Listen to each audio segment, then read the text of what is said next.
Howdy, ladies and gentlemen. This is your host, Alex Hopper. I'd like to welcome you to Policies, Problems, and Progress.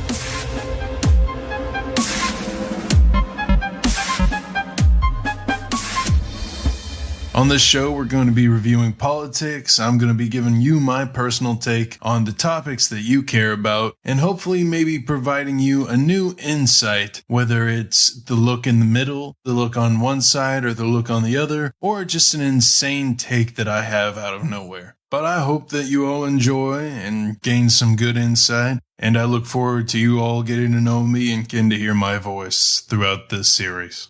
Now, the topic we're going to be looking at today is a world conflict, but I will be coming at it through the lens as an American and my takes as to do with our country and what we're going through and what the world is expecting of us right now and the actions that we're supposed to take in it. And of course, I'm talking about the divisive Ukrainian conflict with Russia.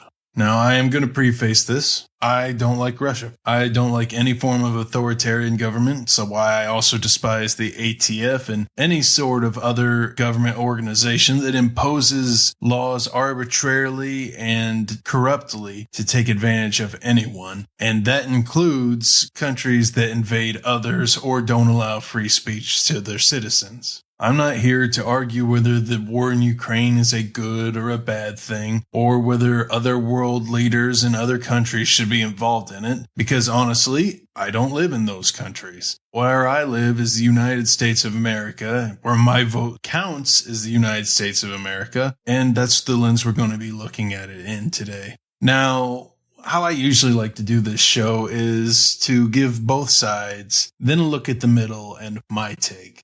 So there are people in this country who believe that we should be in Ukraine, that we should be a part of the fight, that we should be funding them and going head to head with Russia. And then on the opposite side, there are people that believe that we should not be anywhere near it. We shouldn't be sending any money. We shouldn't even have our toes in the water because there is a shark in the pool. And then there's the people in the middle who, as always, range from one side to the other. Maybe they think that we should only send a handful of troops or only send weapons or just tell Russia that they're being naughty. But those people always have an interesting insight as to their views. And that's what we're going to try to look at in this episode. Not the Ukrainian conflict itself. Not anything to do with the Ukraine or Russia, but the role that America has to play in this and whether it should have a role to play in this.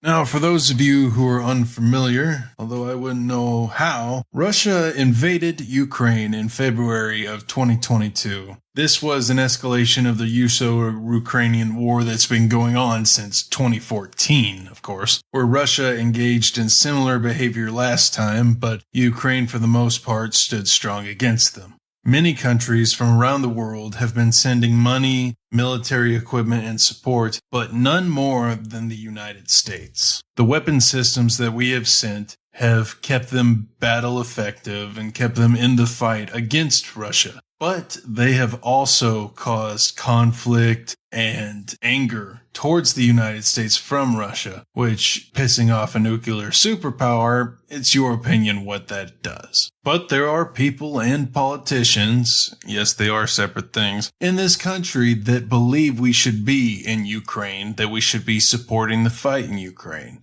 Now, why is that? The first one we're going to take a look at is the humanitarian outlook on things, because it's the one that I am most sympathetic with, and I'll always let you know my bias on this show. I believe in helping people, and I don't believe in letting people suffer if you're able to do something about it. And that's what these people are saying. They are saying that a country is being invaded, people are dying, innocent people are having their homes shelled and destroyed, and it's a very simple but also a very reasonable outlook on why we should get involved in Ukraine. It's also the most effective one for the media to use because it's very easy to show destroyed buildings, destroyed homes, piles of bodies, and get an emotional reaction from people to get them to put their support into a war with Russia. So that's the one you're probably going to see the most, especially making appeals to the common people of this country who could not give less of a crap about our foreign interests. And that is what the next one is going to be, foreign interest. But this can be split up into many different things. I'm a business major, so we'll start off with business. We do a lot of business with Ukraine as well as a lot of other countries in that region, and giving them over to the Russian bloc would strengthen the Russian-Chinese relationship that they have, as well as give Russia more money and hold in the region and become a more effective competitor against European and NATO countries. The next reason is military. Due to its placement, Ukraine acts as a block between Russia and the rest of Europe, as well as other NATO countries in the area. It is almost seen as the fence between them so that they're not touching and cannot just cross the border one day and be inside one of them. This is similar to the placement of Belarus, even though Russia has large political interests within that country. However, if Ukraine is lost, these people will argue that Moldova, Romania, Hungary, Slovakia, and especially Poland will then be susceptible to Russian invasion and an all-out world war. Luckily for this reasoning, Ukraine is still holding out for the most part against both Black Sea and northern invasions, and has not even reached close to getting to Moldova, Poland, or Romania yet. But if Ukraine is lost, there's nothing keeping Russia from marching on to the next state. There is also the momentum argument that if Russia continues to invade Ukraine, that it will eventually push through and give it the strength it needs to continue for an all-out world war, not just stopping at Poland or Moldova or Slovakia, but also pushing through Europe, Italy, France, Spain, everywhere in Europe, leading to another all-out war in Europe, which is the last thing that we need. And this is an interesting outlook because it is suggesting war to prevent war, which is not a fallacy. It's very intricate and it's valid, but it's yet to be seen if that is truthful in the long term of things. And of course, we won't know unless Russia does get that sort of momentum. Now, the direct answer to this one would be, wouldn't fighting Ukraine go ahead and lead to that all-out war? And truthfully, we have no way of knowing. And that is where personal assumption comes in. Will it cause this war? Will it cause that war? Will it cause nuclear war? And that's wherein lies the argument. So, where people in the middle usually differ with people who support invasion against Russia is action plan. And there are a lot of different action plans that these people suggest. And the people who believe we shouldn't be over there believe that we should have none at all. But let's take a minute to look at the action plans and ideas to support Ukraine that these people are pushing. Now, starting on the less extreme end, there are people who support our government sending a great amount of money over there to be able to fund them buying arms from other countries, as well as being able to pay for ammunition, food, medical supplies, and all sorts of other things. And then there are people who believe that we should be sending them the weapons directly from our own stockpiles. And we'll call this camp the support from afar camp. Now, we've seen this type of action before whenever it comes to our involvement in foreign conflicts, whether it be arming guerrilla fighters, arming Al-Qaeda before they were Al-Qaeda. You can look that one up. That's an interesting story. And also in the Korean War to some extent, where we had very little of our own soldier involvement and mostly were arming them. We even took this kind of action in Afghanistan to a lesser degree, where we were trying to build up the local militias and local police who were most of the time, let's call it resistant to being trained. But we even did this in World War II with the French rebels. And those astute historians will know that in both World War I and World War II, we began by arming from afar. That's why the Lusitania was sunk, and that's why Pearl Harbor was attacked, because we were arming their enemy. Let's just hope history does not repeat itself. And then there are people who support invasion of the region. I mean, you can tell from the way I'm speaking, I am not in favor of that happening, being within the draftable age, but also knowing a lot of people who are within the draftable age. These people believe that we have a responsibility to these countries for the earlier mentioned reason, and that we should be there fighting for humanitarian causes and prevention of destruction of a nation against Russia. I can't say I fully agree, but we'll get to that in a bit. And this varies from having a great amount of soldiers sent over there to just a handful to train people, and both of which have been tried before in similar conflicts with puppet states of America and Russia and didn't exactly go well. And finally, there is the camp of stay out. And it's more of a camp of let's not get into this right now because we're not exactly in a state to be doing this. For those who don't have short-term memory loss, we just pulled out of Afghanistan and we left a good amount of equipment there, more than could arm a small nation state, to our enemy who we were fighting over there, who is now taking control of it and is doing parades with it. Our stockpiles are low because of this, and also our enemies have access to our weaponry. Russia has been caught buying our equipment from these terrorist groups so that they're able to continue the war in Ukraine. So not only are we going to be going up against Russian armament, but we'll also be going up against U.S. armament and other radios that have access to our channels. Not to mention that we just released the Lord of War, one of the most notorious arms dealer to ever grace the earth. We just gave him to Russia for a female basketball player who doesn't even really like this country. But I'm not here to talk about that, other than the fact that we just gave them one of the most notorious arm dealers in the entire world. And then there's our economy. Most people don't want to say it, but we're in a recession. People are struggling to afford groceries. People are struggling to keep their houses, keeping their rent, and everyone is feeling the crunch right now. Everyone except the elite and the politicians who get to do their special stock trades so that they're able to continue comfortably. Where normal U.S. citizens like you and me are trying to get meal to meal, rent to rent, just to finish out college or even just survive your job on a week-to-week basis. We all know that we're not equipped for a war right now.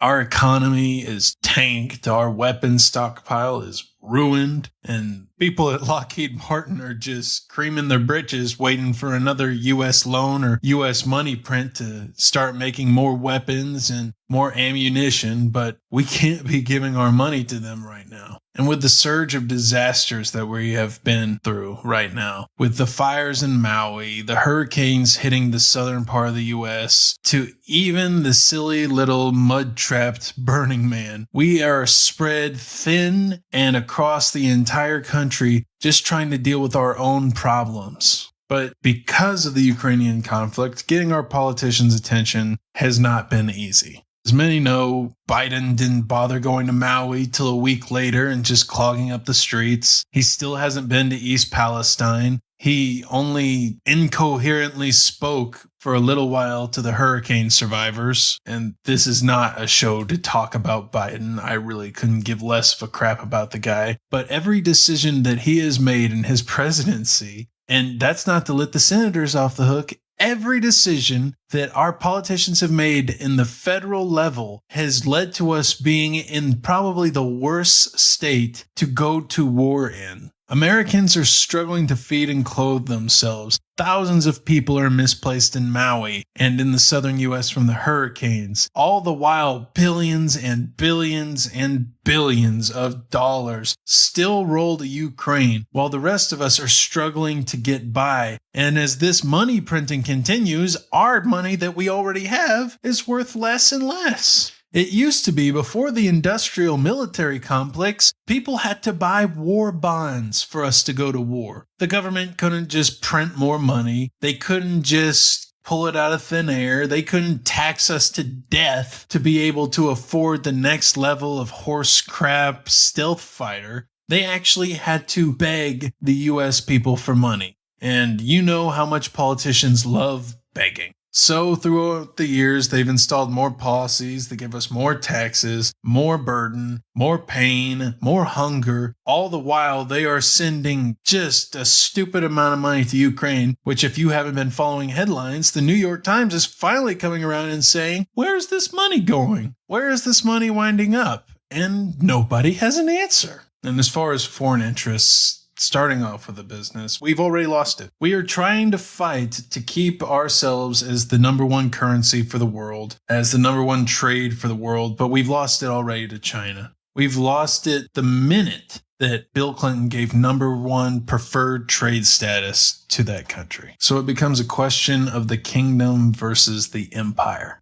Is the U.S. a superpower anymore? Can the U.S. afford to be paying for other people's battles? And can we afford to be fighting their battles for them? I don't think so. You may have a different opinion, and I respect different opinions. But I think that we have put ourselves in a position by election and federal decision that we are not in any sort of place to be paying, fighting, or going up against anybody, because we are struggling to keep the kingdom fed and safe. All the while, we have military bases all over the world in all different countries so that they're able to benefit from our military-industrial complex and not have to worry about building up their own military forces. We have been the world police. And all the while, all these years, the countries that we have been inside of and ones next to the ones we've been inside of have criticized us for this, calling us the world police, calling us awful, thinking that we shouldn't be involved in other people's conflicts. But the minute a white country is invaded, oh no, we need help. For example, the Bosnian genocide. Because it was an African nation, no one gave a crap. We just let them murder each other and take over and commit a holocaust against one racial group, and no one batted an eye. But as soon as a country that we have some level of trade with, that we have some level of empathy with because they look similar to what most of us look like, we are being called to go fight the battles for them. We're being called to be the world police. We're being called like the mother who has to end the children's fight. And just like the mother, we have over-cradled the world.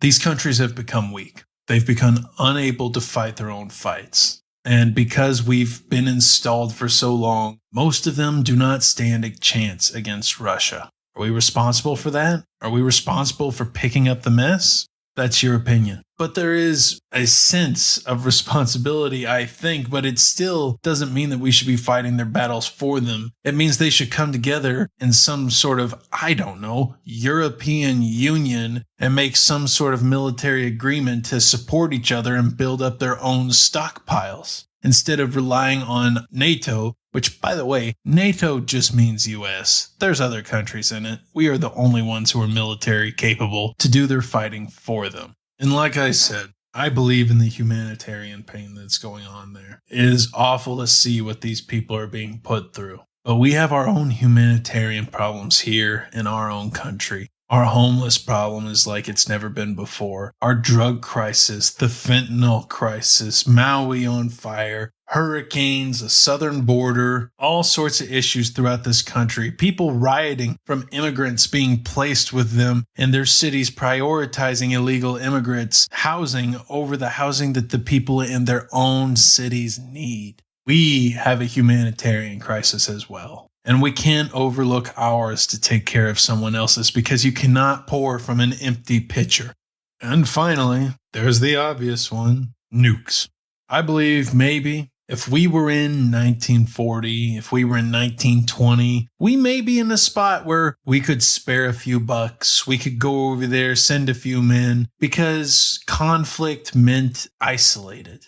The world is so much smaller than it was back then. Whenever we were fighting in Europe and fighting in the Pacific, we were fighting in Europe and in the Pacific. Today, if we go to war with a country, the entire world becomes a battlefield. World War III won't be World War III. It will become World War I, because the other two will not even come close to meeting the definition of world that this one will. There will be no neutral countries, because the nuclear holocaust that is possible to happen will wipe out life almost everywhere. Few places will not be affected by it. And there will still be human life on this world, but there will not be a United States. There will not be a Russia. And if there's a Europe, I will be surprised. We are talking about nuclear annihilation. If you thought Nagasaki or Hiroshima was bad, Google Tsar Bomba. And people will say that Russia doesn't have a nuke that powerful anymore. Yeah, good luck getting the truth out of the Kremlin. We've always been great at that. It was the entire reason that the Cold War was a Cold War, fighting through puppet states and espionage, because an insurmountable conflict means the death of our countries. We used to be able to afford to fight. We used to be able to afford to lose a few battles. But the next war will be over in about 15 minutes. And people will say, oh, Putin won't use nukes. Oh, people in the Russian government won't let him do that. Yeah, you're putting a lot of faith in Putin for a guy who, one, you don't trust and you hate, and two, just invaded a country for no goddamn reason. Anyone who's putting their faith into Putin to have some sort of humanitarian spirit and not nuke the world is not looking at the Ukrainian conflict at all. Looking at the schools, the malls, the homes, the rape, the destruction that is happening in Ukraine. They're not watching any of it if they trust this man not to launch nukes at us. He is a desperate man. And from my own experience, desperate men are the most unpredictable because we predict people by what they want and what they have. And whenever they want everything and have nothing, they have unlimited outcomes. What's happening in Ukraine is awful.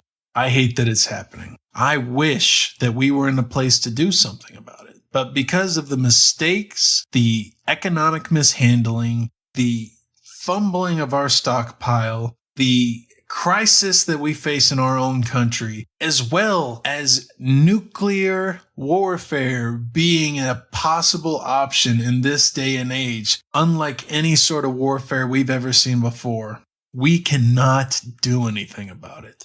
So far, we've gotten away with sending money over there and sending weapons. But how long is Russia going to allow that? How long before the next Pearl Harbor is 5 times 9/11? And that's not out of place to say, I don't think, because we're talking about a nuclear superpower that would invade our shores in a second if we let them.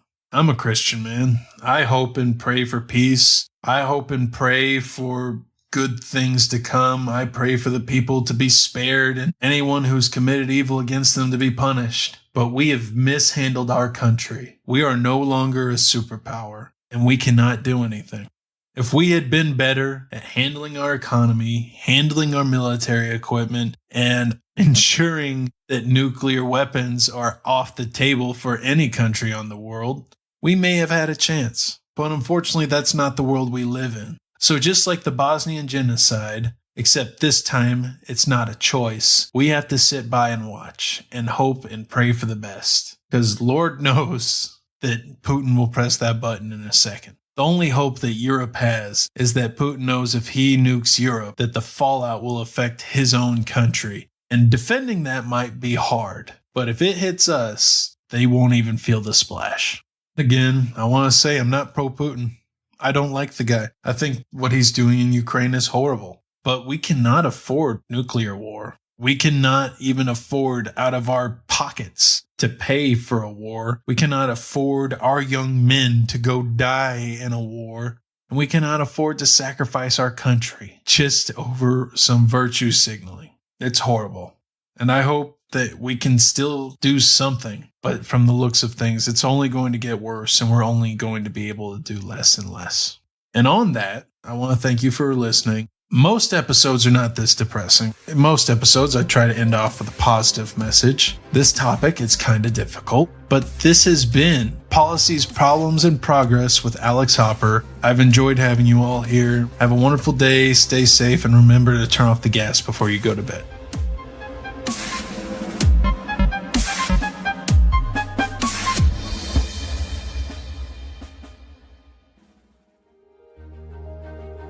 Thank you for tuning in to this episode, proudly presented by the APNM Group, a subsidiary of Alger Productions, LLC. We strive to produce content that informs, entertains, and adds value to your day. We value your input and would be delighted to hear your thoughts in the comments about this episode.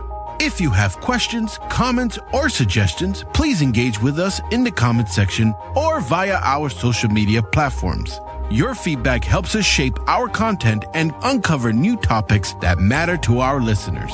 If this episode resonated with you, we kindly ask that you rate and review this show on your preferred podcast platform. Sharing this podcast with friends and family helps us reach more listeners and continue delivering content you enjoy. For more information about the podcast, the host, or our parent company, please visit the link in this episode's description. Also visit us on YouTube and Rumble to see and hear every content produced by Algae Productions. Thank you once again for your time and support. Until next time, stay tuned and stay inspired.